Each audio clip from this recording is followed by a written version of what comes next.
Halo sobat belajar di rumah, apa kabarnya? Semoga selalu dalam keadaan baik ya. Oke, balik lagi dengan Kak Farid yang hari ini kita akan belajar seputar materi IPS terpadu ya. Nah, materi hari ini berkaitan dengan apa sih? Ini nih sobat belajar, bisa lihat ya. Judulnya mutualisme antar wilayah. Nah, sobat belajar pernah nggak sih dengar ya istilah mutualisme? Atau sobat belajar pernah nggak sih lihat kupu-kupu yang hinggap di bunga, kemudian menghisap nektar dari bunga? Nah, ini adalah salah satu contoh dari apa itu mutualisme. Kenapa ini termasuk mutualisme? Nah, contohnya misal seperti ini ya. Ini ada kupu-kupu ya sobat belajar ya. Kupu-kupu menghisap nektar dari bunga sebagai makanan mereka gitu ya. Yang mana ketika kupu-kupu menghisap nektar, ada benang sari, benang sari dan kepala putih yang mana nanti gerak nih sobat belajar. Karena dikais-kais gitu ya sama kupu-kupu. Yang akhirnya bunganya itu goyang, kemudian serbuk-serbuk sarinya itu terjadi pengawinan gitu ya di bunganya. Akhirnya bunganya jadi berkembang biak, tanamannya berkembang biak dan lain-lain. Makanya yang diuntungkan di sini nggak cuma kupu-kupu aja ya, tapi juga ternyata bunga mengalami keuntungan tersendiri. Nah, hubungan saling menguntungkan inilah yang kita sebut sebagai mutualisme dalam biologi. Nah, tetapi kalau di perdagangan seperti apa ya? Apakah perdagangan itu punya hubungan mutualisme nih? Atau punya nggak sih hubungan saling menguntungkan ya satu sama lain antara pembeli dan pedagang? Nah, pasti kalau sobat belajar pernah nih ke supermarket atau minimarket gitu ya. Terus sobat belajar iseng lihat-lihat produknya nih. Oh, produknya made in negara A. Oh, produknya made in wilayah B dan lain-lain. Oh, ternyata kalau sobat belajar perhatikan, barang-barang yang ada di supermarket, minimarket atau mungkin pasar itu ternyata barangnya nggak berasal dari wilayah kita loh, tetapi barangnya berasal dari wilayah-wilayah lain. Nah, artinya perdagangan itu gak cuma terjadi di satu wilayah, yang mana perdagangan ini melibatkan banyak wilayah, yang mana wilayah ini saling berinteraksi. Dan juga dari interaksi antar wilayah inilah terjadinya mutualisme atau sifat saling menguntungkan ya. Misalnya orang yang menjual ke wilayah lain tentunya akan mendapatkan laba yang lebih besar atau untung yang lebih besar. Sementara orang yang membeli juga pasti akan mendapatkan keuntungan tersendiri. Misalnya dia bisa mendapatkan produk-produk yang harusnya tidak ada di wilayah mereka. Seperti itu. Nah, itu dia yang kita sebut sebagai perdagangan antar pulau atau antar daerah ya sobat belajar. Jadi dengan makin berkembangnya transportasi, dengan makin berkembangnya teknologi, perdagangan antar pulau dan antar daerah tuh jadi semakin mudah ya sobat belajar. Misalnya kita bisa beli barang-barang dari wilayah lain dengan mudah. Kita tinggal lihat di online shop dan lain-lain, kita bisa dapat barang-barang dari wilayah lain. Nah, kalau sobat belajar pengen tahu nih kelanjutan dari materi perdagangan dan perdagangan antar pulau dan antar daerah itu seperti apa, kemudian apa aja sih manfaatnya, kemudian kita dapat apa sih dari perdagangan ini, jangan kemana-mana ya, tetap di Ayo Belajar, karena sekarang belajar itu mudah. Ayo belajar. Jangan lupa belajar, karena sekarang belajar itu mudah. Ayo belajar. Oke, tadi di awal kita udah sempat singgung tentang perdagangan dan juga perdagangan antar wilayah dan antar daerah gitu ya, antar pulau. Oke, sebenarnya apa sih perdagangan ya? Nah, apa itu perdagangan? Jadi yang dimaksud dengan perdagangan adalah suatu kegiatan tukar menukar barang atau jasa, yang mana keduanya itu berdasarkan kesepakatan bersama ya. Jadi tidak ada paksaan dari salah satu pihak. Misalnya kita beli cabai, ya ada kesepakatan. Harga cabai yang dijual oleh penjual 10.000 misalnya, ya kita beli dengan 10.000. Artinya kita menjalin kesepakatan. Nggak ada misalnya kita ingin beli cabai, terus dipaksa belinya, oh harus beli 100.000, kalau nggak saya layanin. Nah itu kemungkinan tidak akan terjadi sebuah perdagangan atau tidak akan terjadi sebuah tukar menukar barang. Nah sedikit info nih ya sobat belajar, kalau sekarang barang untuk penukaran gitu ya, kita memakai uang sebagai alat tukar.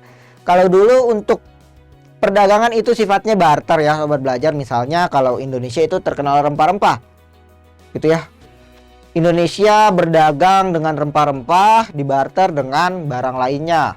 Misalnya bisa teknologi, misalnya seperti cangkul, ataupun misalnya kerajinan-kerajinan seperti Gucci dan lain-lain. Nah itulah yang menyebabkan perdagangan itu terjadi, karena ada saling kebutuhan satu sama lain ya. Yang A butuh ini, yang B butuh itu, sehingga ya tinggal tukar aja. Nah itulah maksud dari perdagangan. Oke. Nah, Indonesia sendiri nih sejak abad ke-6 ya sobat belajar, sejak tahun 600-an, sejak tahun 500-an, Indonesia sudah terkenal sekali dengan wilayahnya yang sangat strategis ya.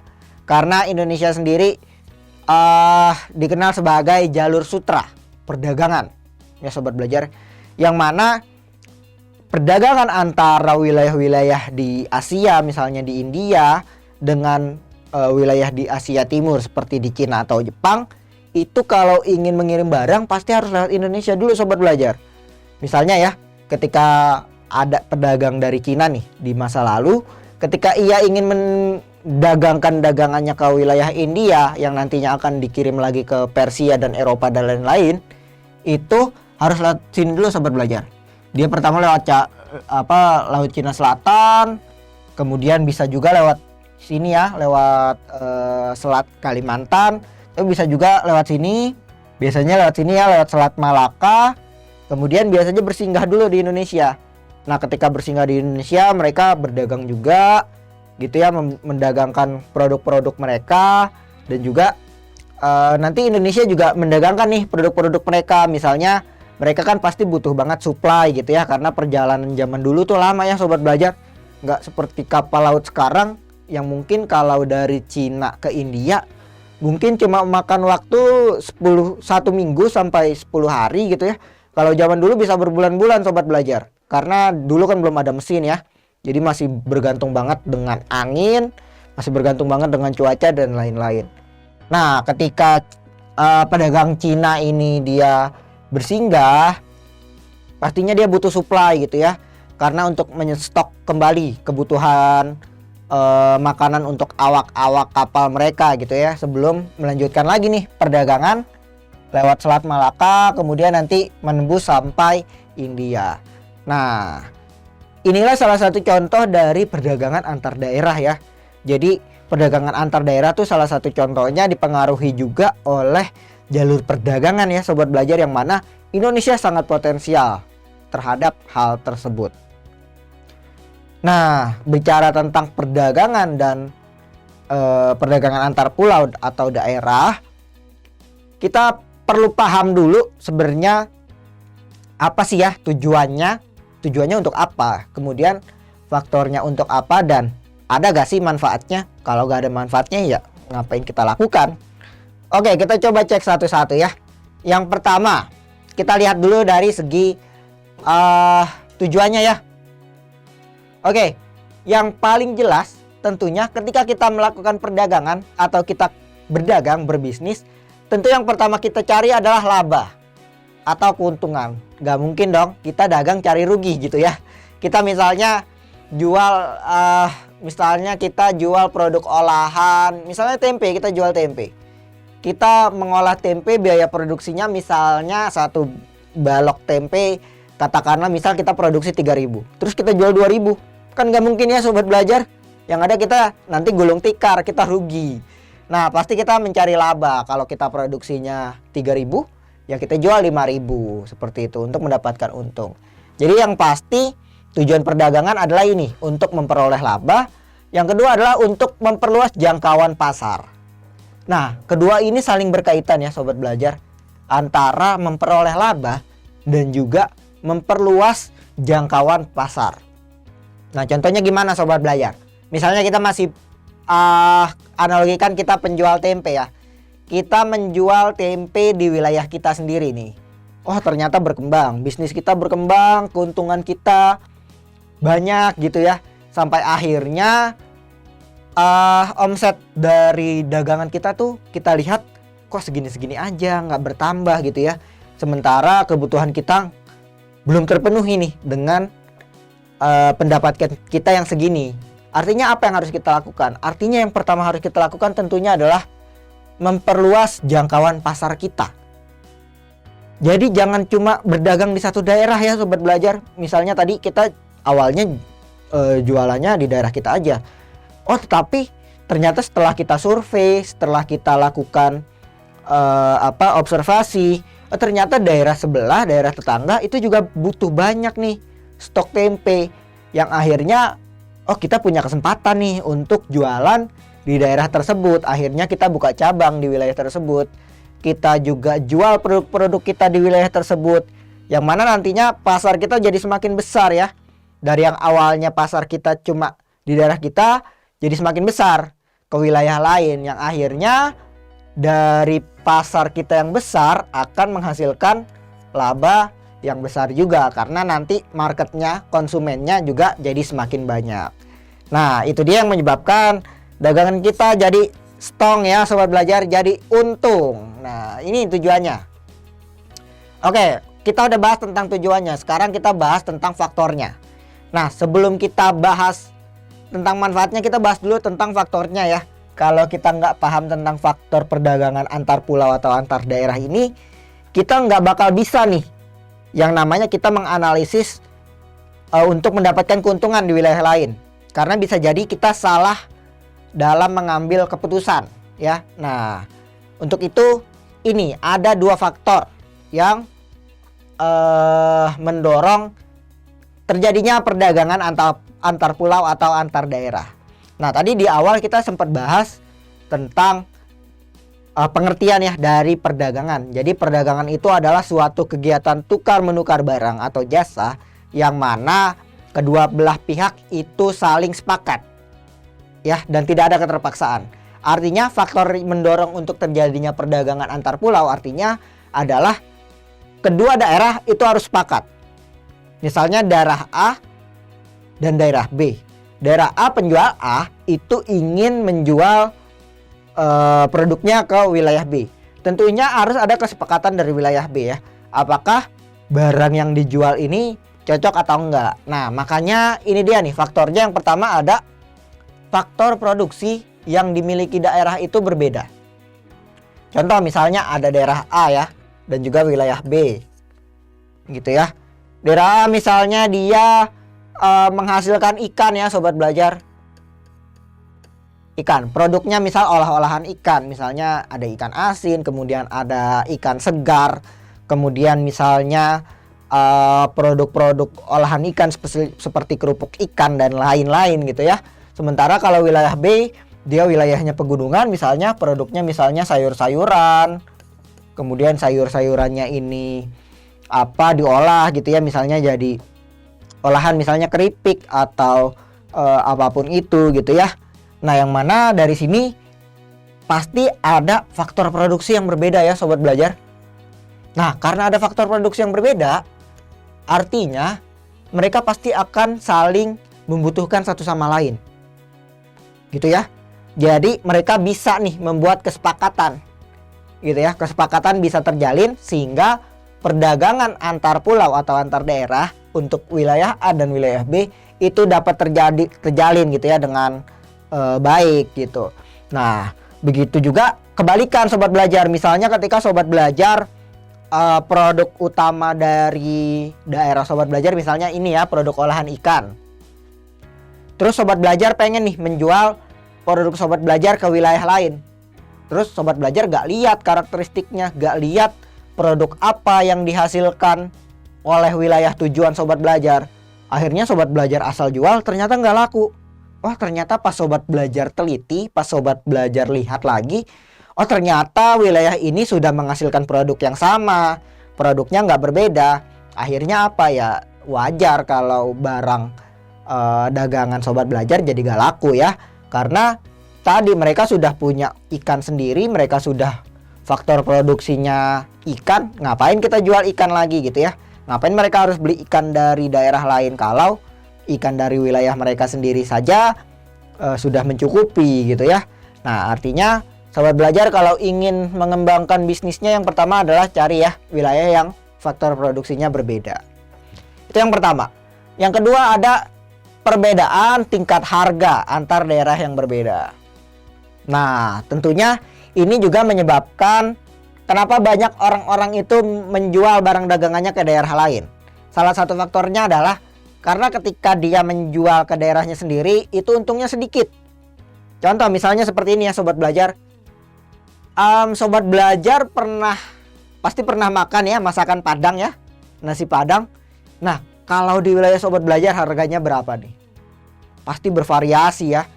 Dan tapi kalau di Padangnya sendiri, nasi Padang biasanya atau nasi kapau ya kalau di sana sebutnya, itu ya paling harganya cuma 10.000. Sementara kalau kita membuka cabang di Jakarta, kita jualan di Jakarta, harganya bisa 18 sampai 20.000.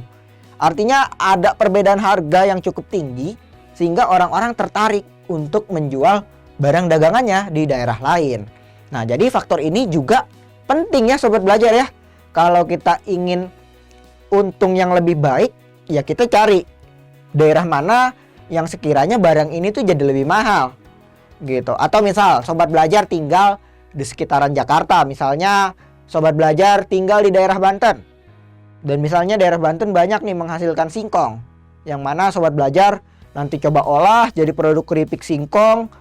Dan kemudian setelah sobat belajar hitung-hitung, oh ternyata ongkos produksinya 5.000. Kalau sobat belajar jual di Banten misalnya, ya paling cuma laku 6.000 gitu ya. Artinya untung yang sobat belajar ambil sedikit. Tetapi ketika sobat belajar menjualnya ke Jakarta misalnya ya, harganya jadi 10.000. Oh, jadi keuntungannya nggak cuma 1.000 aja nih per barang, tetapi jadi 5.000. Nanti dipotong lagi misalnya untuk harga kirimnya, oh ternyata cuma kepotong 2.000. Akhirnya sobat belajar masih untung 3.000 dari situ. Nah, dari situ kan artinya semakin kita pintar gitu ya mencari wilayah-wilayah dengan tingkat-tingkat barang yang biasanya harganya jadi lebih tinggi, itu artinya kemungkinan kita untuk mendapatkan untung atau kemungkinan kita untuk melakukan perdagangan antar pulau itu semakin besar ya sobat belajar. Yang mana itu tadi baliknya ke tujuan ya, yaitu kita jadi untung. Oke. Itu adalah faktor pendorong dari perdagangan antar pulau ya. Oke, selanjutnya ada manfaatnya. Nah, tadi kita udah bahas tujuannya, kita udah bahas juga tentang faktor-faktornya. Sekarang kita bahas tentang manfaatnya. Sebenarnya ada gak sih manfaat dari melakukan perdagangan antar daerah atau antar pulau? Atau malah gak ada manfaatnya dan malah merugikan? Nah, kita coba cek di sini ya. Yang pertama, menyediakan alternatif alat pemuas kebutuhan bagi konsumen. Nah, ini adalah manfaat yang pertama ya. Maksudnya apa Kak? Maksudnya ketika kita melakukan perdagangan antar daerah, otomatis produk yang masuk ke daerah kita itu jadi beragam. Akhirnya ada pilihan alternatif ketika kita membeli suatu barang gitu ya. Kita sebagai konsumen jadi punya pilihan yang banyak. Misalnya katakanlah mie instan ya. Mie instan kan banyak sekali ya brandnya ya. Ada brand A, brand B, brand C. Dan ya selera orang pasti beda-beda gitu ya. Ada yang lebih suka A, ada yang lebih suka B, ada yang lebih suka C. Nah, karena alternatifnya banyak, otomatis konsumen jadi lebih puas ketika belanja sesuatu. Nah, untuk mencapai tujuan tersebut tentunya perlu banget nih perdagangan antar daerah. Karena kalau gak ada perdagangan antar daerah ya, cuma mengharapkan produk sendiri, ya pasti alternatif barang lain tuh sedikit gitu ya. Opsi kita untuk memilih sedikit. Karena pasti ya barangnya pasti ya cuma A gitu, gak ada B, gak ada C. Karena barang B dan C ya harus didapat dari wilayah lain. Nah, seperti itu contohnya sobat belajar. Itu manfaat yang pertama ya. Kita masuk ke manfaat yang kedua, yaitu meningkatkan produktivitas. Nah, contohnya misal kayak tadi ya Sobat Belajar, misalnya kita analogikan diri kita sebagai pedagang. Awalnya kita misalnya berdagang memproduksi misal keripik singkong ya. Misal keripik singkong kita cuma sebulan cuma menghasilkan misalnya 300 bungkus gitu ya penjualan kita. Nah, tetapi karena kita melakukan perdagangan ke wilayah lain, wilayah kita jadi lebih besar ya perdagangannya, konsumennya jadi semakin banyak, marketnya jadi semakin besar, otomatis stok yang kita perlu produksi itu juga semakin meningkat ya Sobat Belajar, yang mana pastinya nanti bakal meningkatkan produktivitas kita. Dari yang tadinya produktivitas kita itu sebulan 300, oh karena semakin banyak cangkupan pasarnya, semakin banyak konsumennya, meningkat jadi 1000 sebulan. Nanti meningkat lagi jadi 5000, meningkat lagi jadi 10.000 dan begitu seterusnya. Nah, jadi ada manfaat lain ya dari tadi. Yang pertama ada alternatif gitu ya, banyak opsi yang bisa kita pilih. Kemudian meningkatkan produktivitas bagi produsen. Nah, terus yang terakhir yaitu untuk memperluas kesempatan kerja bagi masyarakat. Nah, tentunya ketika produktivitas kita meningkat ya, yang lama-lama kita nggak bisa nih handle sendiri. Mungkin awalnya kita tadi ya bikin 300 bungkus keripik singkong, kita masih sanggup gitu ya mengerjakan sendiri. Tapi lama-lama wah udah gak kepegang, misal kita perlu produksi 5.000 gitu ya, otomatis ya kita perlu bantuan orang lain gitu ya. Misalkan katakanlah kalau satu orang produktifnya bisa buat itu dalam sebulan misalkan katakan 500 bungkus, otomatis ya kita perlu 10 orang. Artinya karena kita butuh lebih banyak orang, artinya juga membuka kesempatan kerja bagi orang lain gitu ya. Kita memberikan lapangan pekerjaan untuk orang lain, dan tentunya ya dari hal tersebut sangat bermanfaat ya bagi daerah kita, bagi kita sendiri, dan lingkungan kita yang lebih besar. Kayak gitu ya Sobat Belajar.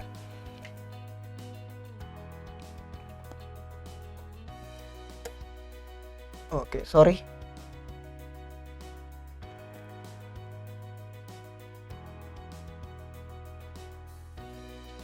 Oke, mohon maaf ya Sobat Belajar. Nah, itu tadi adalah materi seputar dari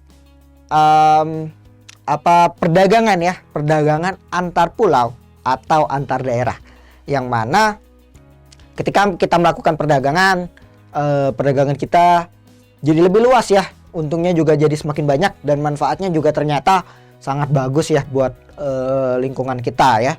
Nah, untuk kita bisa lebih paham nih materi tentang perdagangan antar pulau dan antar daerah, yuk sekarang kita coba bahas Ayo Quiz ya. Nah, di sini Kakak udah siapin beberapa pertanyaan yang nanti bakal kita diskusikan bareng-bareng. Oke, kita coba sekarang masuk ke materi yang pertama. Nah, yaitu kegiatan tukar menukar barang dan jasa sesuai dengan kesepakatan bersama tanpa ada unsur pemaksaan. Nah, ini pengertian apa Sobat Belajar? Ada yang masih ingat? Kegiatan tukar menukar ya, kegiatan tukar menukar barang atau jasa yang sesuai dengan kesepakatan bersama. Nah, apa?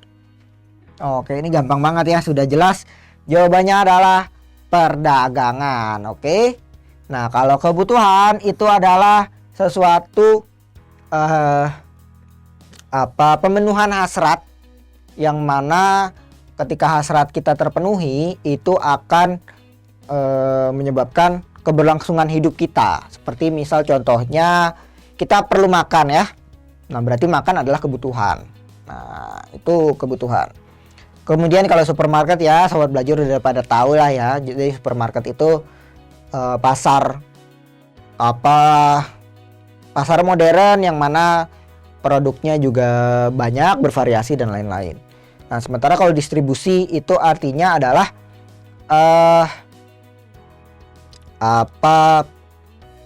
penyebaran barang dari satu tempat ke tempat yang lain. Nah, itu yang dimaksud dengan distribusi. Oke, itu yang pertama. Kemudian yang kedua, tujuan adanya perdagangan antar pulau atau antar daerah adalah, nah tujuan tadi apa sobat belajar tujuannya? Kita cek ya. Yang pertama pasti, nah ini dia nih, memperoleh keuntungan dan memperluas jangkauan pasar ya.